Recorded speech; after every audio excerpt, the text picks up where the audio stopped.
Hello दोस्तों। कामिका एकादशी हो otherwise कोई भी एकादशी हो, सबकी कथा का श्रवण जरूर करना चाहिए।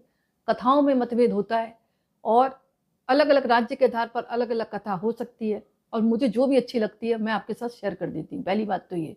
दूसरी बात ये कि एकादशी पर हो सके तो, जैसे अब तुलसी माता को जल चढ़ाते हैं तो प्रत्येक एकादशी पर जल नहीं चढ़ाते, लेकिन कामिका एकादशी विशेष बात क्या है पता है? क्योंकि सावन के महीने की है, तो सावन के महीने में जितना भी सुहाग का दान है किसने किया था? माता पार्वती ने। तो अखंड सौभाग्य के लिए जो है मतलब कोई भी व्रत पड़ता है जिसमें सारा मतलब अखंड सौभाग्य की प्राप्ति के लिए माना गया है, क्योंकि सावन का पूरा महीना जो है माता पार्वती की आराधना होती है भोलेनाथ के साथ। तो इसीलिए जो है तुलसी माता के जल चढ़ा सकते हैं आप। तो संशय मन में ना लाए किसी प्रकार का।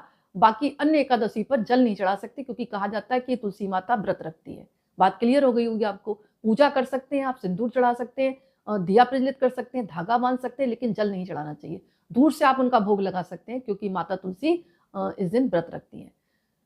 पौराणिक कथा के अनुसार प्राचीन समय में एक गांव में पहलवान रहता था।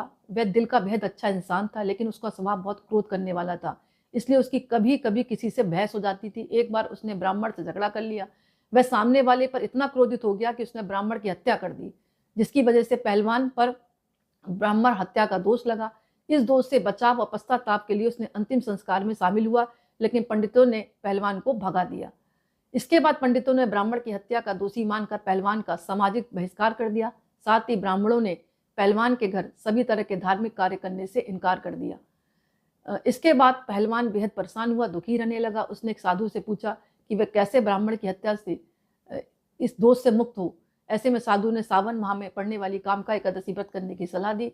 पहलवान ने कामका एकादशी का व्रत विधि विधान से पालन किया। इसके बाद एक बार पहलवान रात को श्री हरि की मूर्ति के पास में सो रहा था।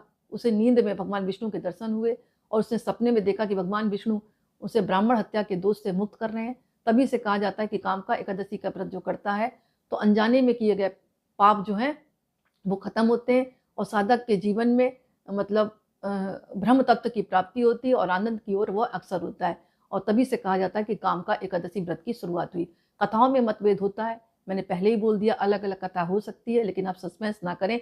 सब कथाओं का एक ही सार है कि ब्राह्मण जो हत्या है ना, ब्राह्मण हत्या के दोष से मतलब मुक्त होने के लिए कामका एकादशी का व्रत रखना चाहिए।